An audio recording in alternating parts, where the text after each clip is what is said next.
Hola, muy buena. Ejercicio súper interesante. Mira, me da una función de producción de una empresa, una función de tipo Cook-Douglas, que viene definida por de la siguiente manera. La cantidad es igual a la cantidad de trabajo elevado a un medio por la cantidad de capital elevado a un medio. Bien, si os dais cuenta, en los exponentes el exponente del factor trabajo es un medio y el exponente del factor capital también es un medio y la suma de un medio más un medio da 1 y eso me está diciendo que nuestra función de producción presenta unos rendimientos constantes. Bueno, eso por lo menos que quede por sabido. Aquí me dicen que L es el factor trabajo y P sería el precio del factor trabajo, lo que viene a ser el salario, que en este caso vale 8 y K es el factor capital y el precio del capital en este caso vale 2. Entonces me dicen, ¿qué pasa? ¿Cuál sería el coste total a corto plazo si el capital vale 4? Recordad que a corto plazo hay factores que son constantes. En este caso me están diciendo que el capital vale 4. Bien, sabemos que el coste total en nuestro caso sería pues el precio del capital por la cantidad de capital más el precio del trabajo por la cantidad de trabajo, que en nuestro caso sería coste total igual el precio del capital, que es 2, por la cantidad de capital, que es 4, más el precio del trabajo, que valía 8, por la cantidad de trabajo, que sería L.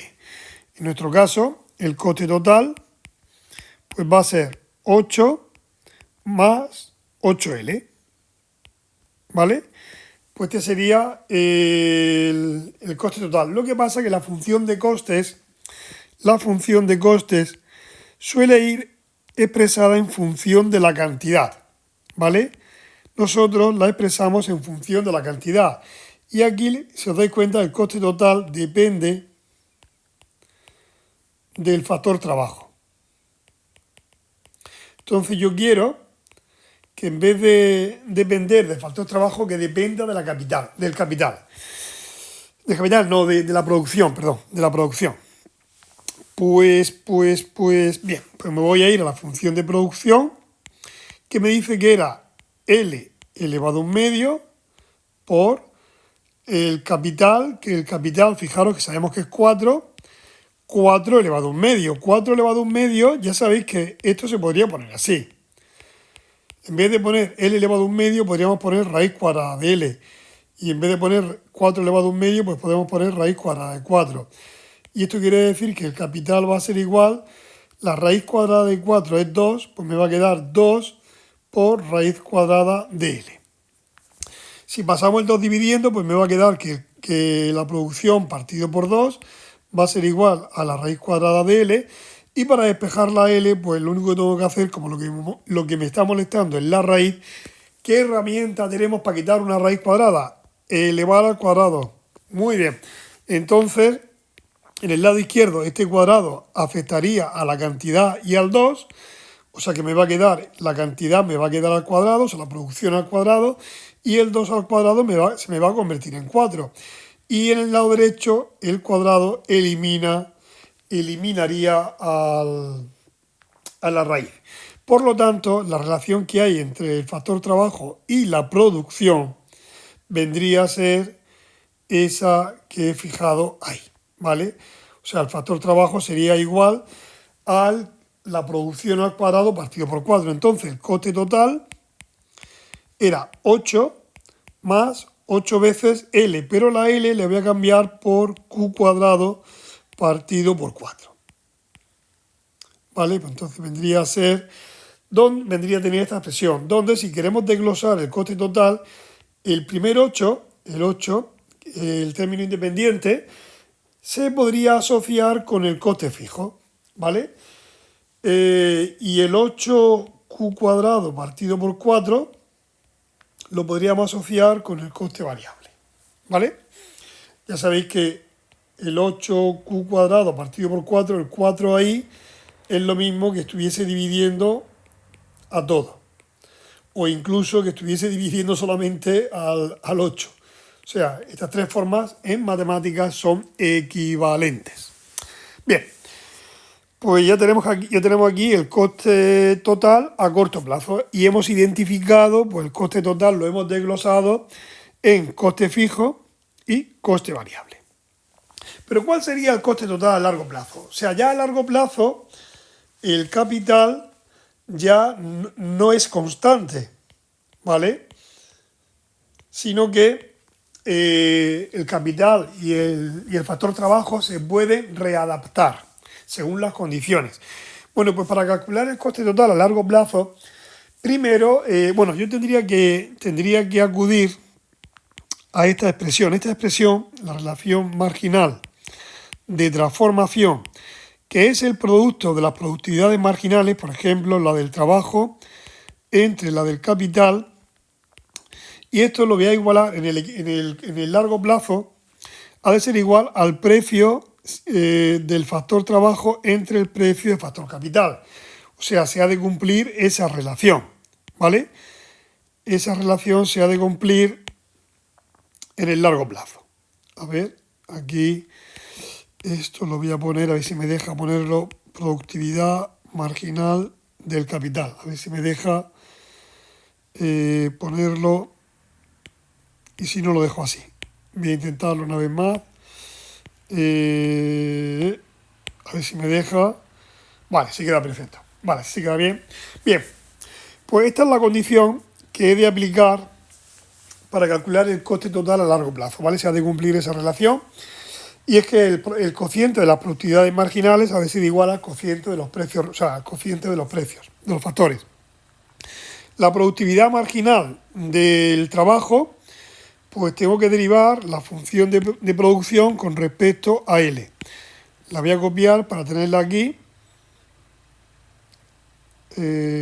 Voy a reducirla y la voy a poner aquí. Vale. Pues tengo que derivar con respecto a L, que sería como la L va elevado a un medio, pues bajo el exponente, L me va a quedar elevado a un exponente menos, si a un medio le quito 1, me queda menos un medio.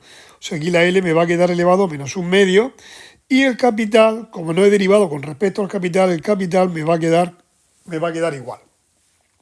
Y cuando hago la derivada con respecto al capital, ahora la variable es el capital, luego tendría que derivar el exponente del capital, que sería un medio, el capital quedaría elevado a un medio menos 1, que sería menos un medio, y la L pues me quedaría igual.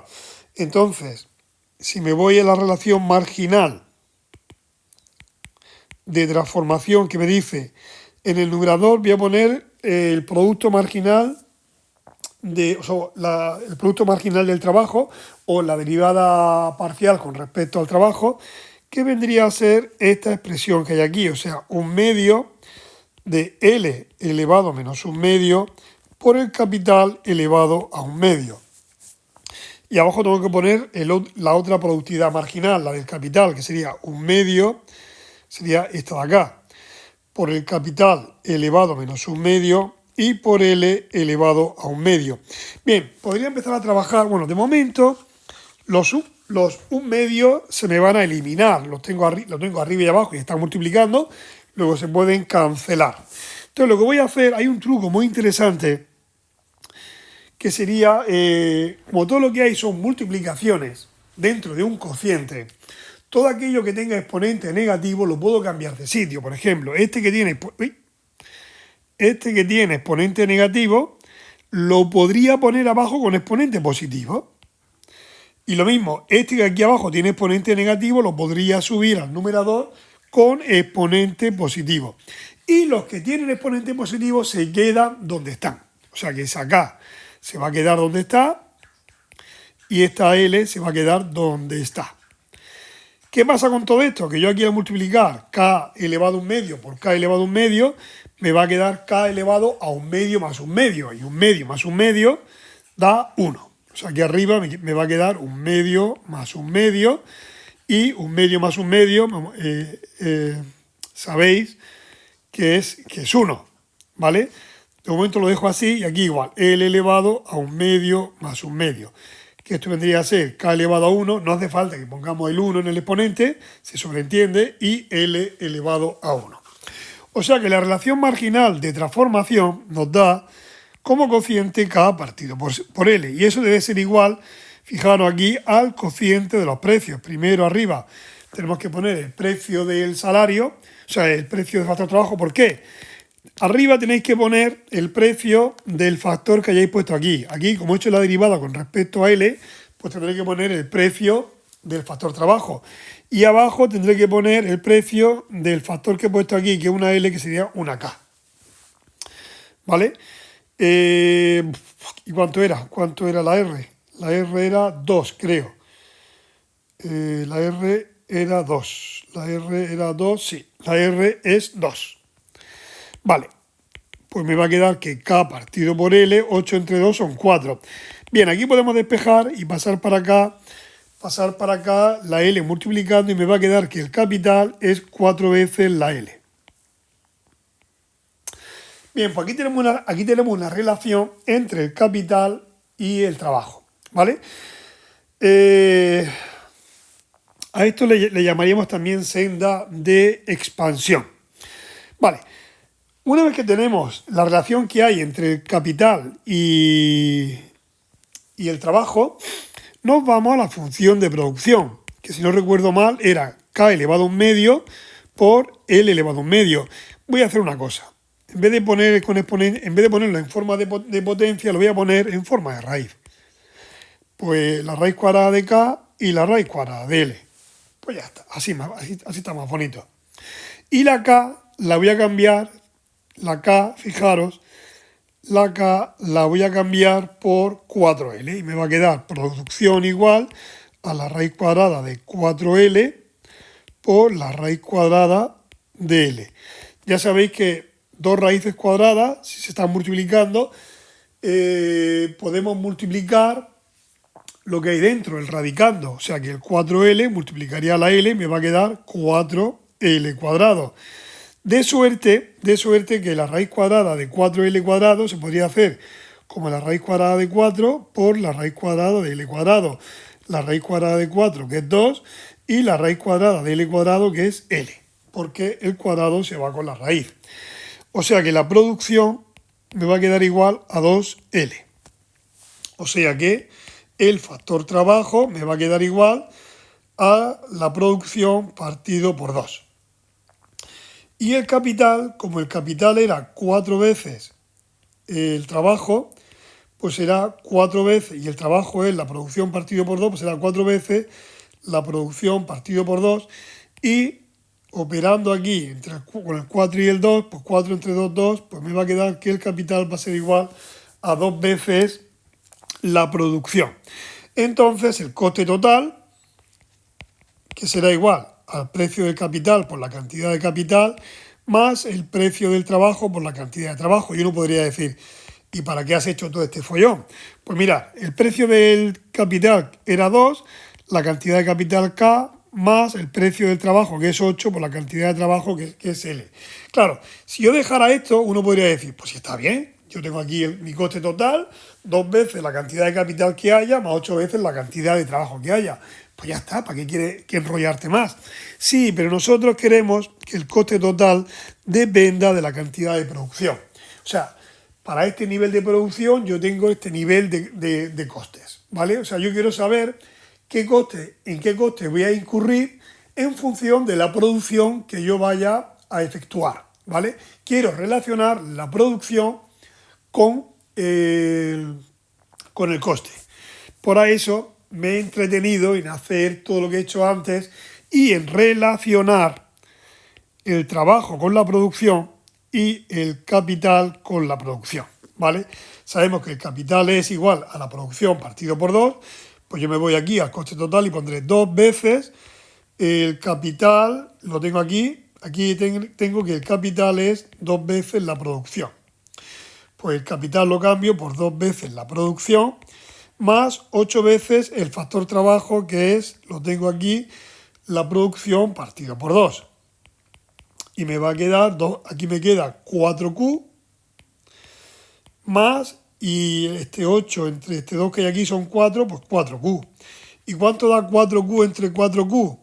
Pues 4Q entre 4, no, más 4Q son 8Q. O sea que el coste total viene dado por esta expresión. Esa sería la expresión de los costes totales a largo plazo. Y luego, suponiendo que el mercado fuera de competencia perfecta, calcular el precio y el número de empresas a largo plazo. Bien, como nota teórica, sabemos que en el largo plazo, en competencia perfecta, las empresas son precios aceptantes, ¿vale?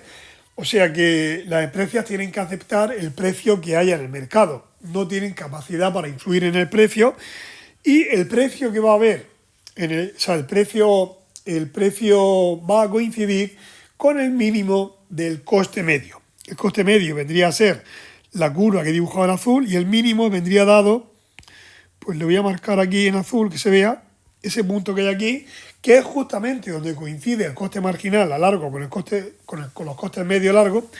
Ese punto, ¿vale?, que es el mínimo del coste medio o donde coincide el coste marginal y el coste medio, ese sería el precio de equilibrio, ¿vale? El precio de equilibrio será el mínimo del coste medio. A ver, yo he dibujado un coste medio con forma de U, pero el coste medio no tiene por qué tener esa forma. Eso dependerá de cómo sean los costes totales. En este caso, recordar que la empresa, en un principio, la función de producción, os comenté que tenía rendimientos constantes de escala. Eso quiere decir que una empresa tenga rendimientos que una función de producción sea de rendimientos constantes, significa que el coste medio es constante. Entonces, el coste medio, ahora lo veréis, el coste medio sale de dividir el coste total, que el coste total era 8Q, ¿no?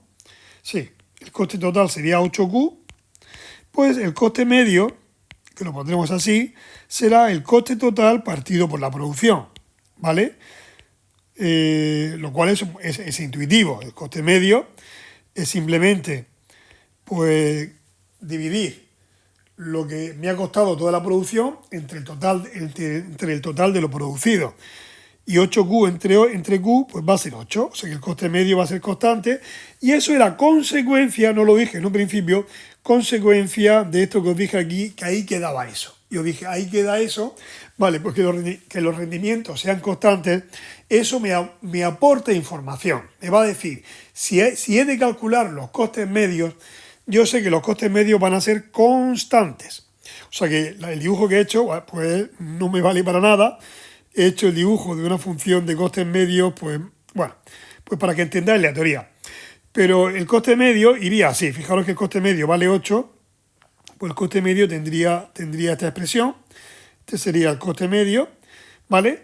E iría a la altura del 8, ¿vale? Pues el coste medio vale 8, pues iría a la altura, aquí en el eje vertical pondremos el precio y aquí pondremos la cantidad, que para ir más rápido le pondré una Q.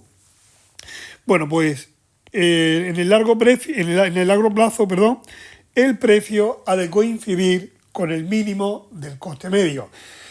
Cuando el coste medio sea constante, el mínimo son todos los puntos. O sea, como el coste medio es constante, en este caso vale 8, pues el mínimo vale 8, porque siempre vale lo mismo.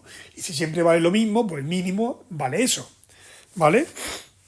Entonces el coste medio será 8 y entonces el precio en el equilibrio a largo plazo, el precio de equilibrio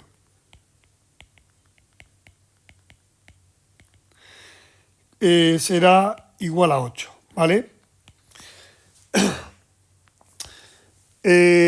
Si el precio no fuese constante, pues si el coste medio no fuese constante, tendríamos que calcular el mínimo del coste medio. Pero como el coste medio es constante, no nos ha hecho falta calcular el mínimo, porque al ser constante, el precio siempre vale lo mismo, y si siempre vale lo mismo, pues el mínimo, el valor más pequeño, es siempre el mismo. En este caso, 8. Y luego me pide el número de empresas. Vale. Cuando el coste medio, cuando los costes medios son constantes,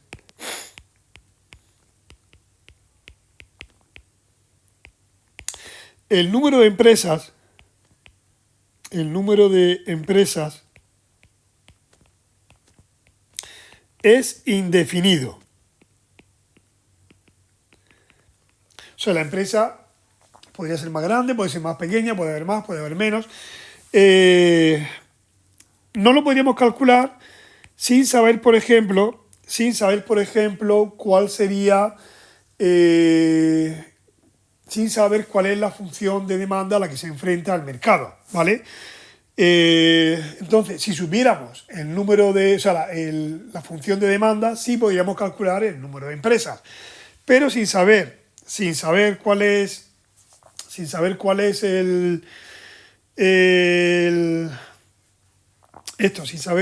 la función de demanda, no podemos calcular cuántas empresas habrá en el mercado. Y este apartado, que sería el último, dice que ¿por qué en competencia perfecta el precio es igual al ingreso marginal y sin embargo en un monopolio el precio es superior al ingreso marginal? Bien, vamos a hacer un pequeño desarrollo matemático para ver por qué en competencia perfecta el precio ha de ser igual al ingreso marginal y sin embargo en un monopolio el precio va a ser superior al ingreso marginal. Bien. Bien, siempre partiendo de la idea de que el ingreso es precio por cantidad, cosa que parece obvia.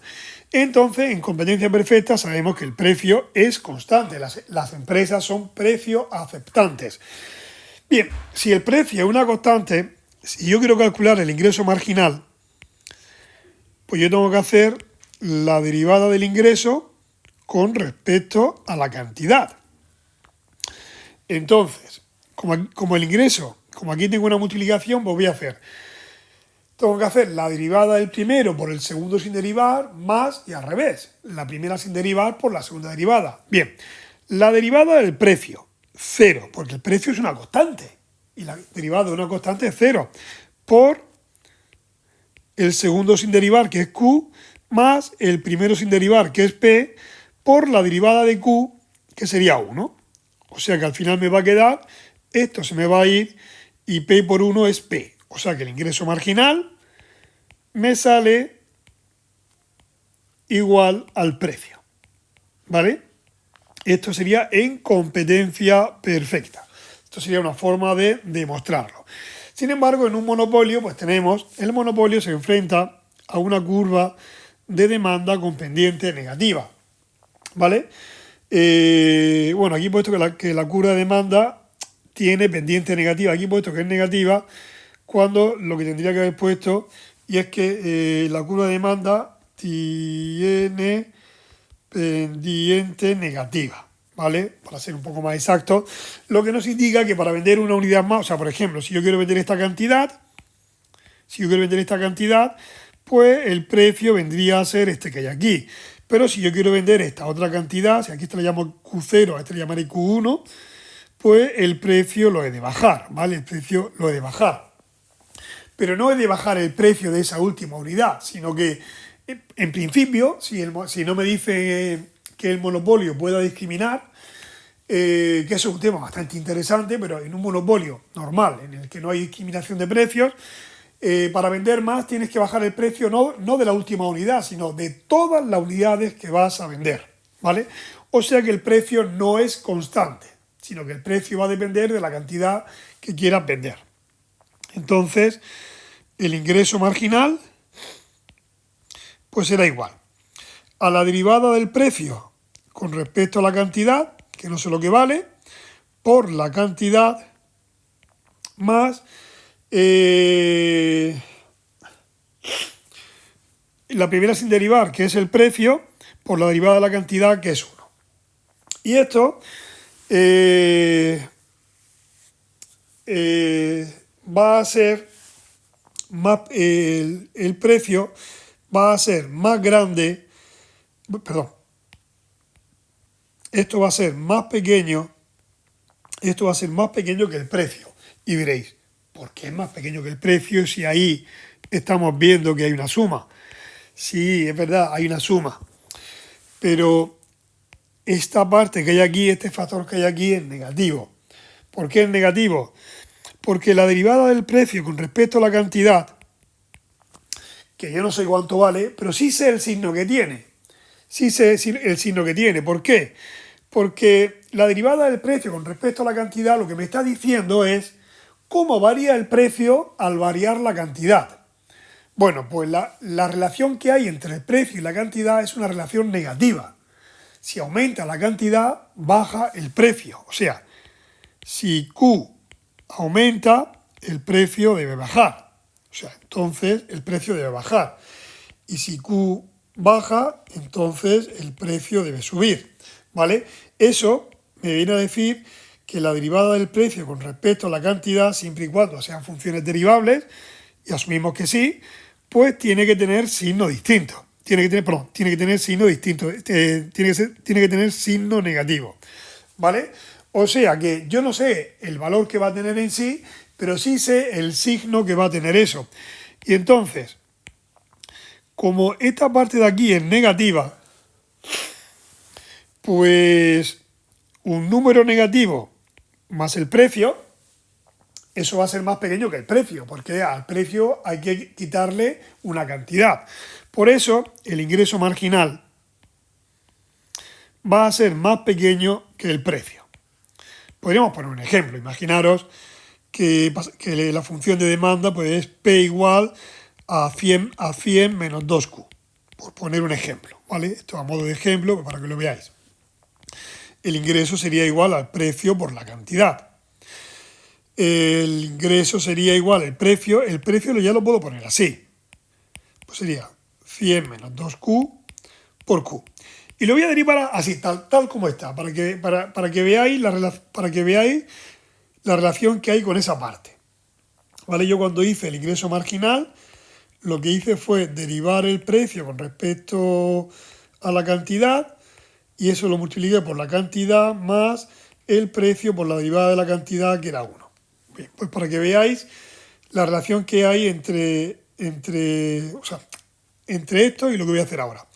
El ingreso marginal, pues sería la derivada de esta parte, vendría a ser la derivada de esto. Y la derivada de 100 menos 2Q es menos 2. ¿Vale? ¿Veis cómo es negativo? Por la cantidad más P por 1 que es P. P por 1 que es P. O sea que esto sale menos 2Q más P. Y eso es más pequeño que la P. ¿Por qué? Porque a la P le estamos restando 2Q. ¿Vale? Y la cantidad se sobreentiende que es positiva. ¿Vale?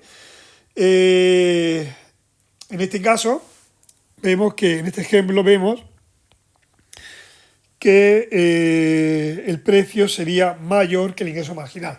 Podría ser igual si la cantidad vendida fuese cero, ¿vale? Entonces no habría producción. Pero en el momento que la producción sea mayor que cero, pues tendríamos que el precio es mayor que el ingreso marginal. Bueno, pues este sería un ejercicio bastante interesante sobre un modelo de función de producción y al final me lo relaciona con un modelo de mercado concreto.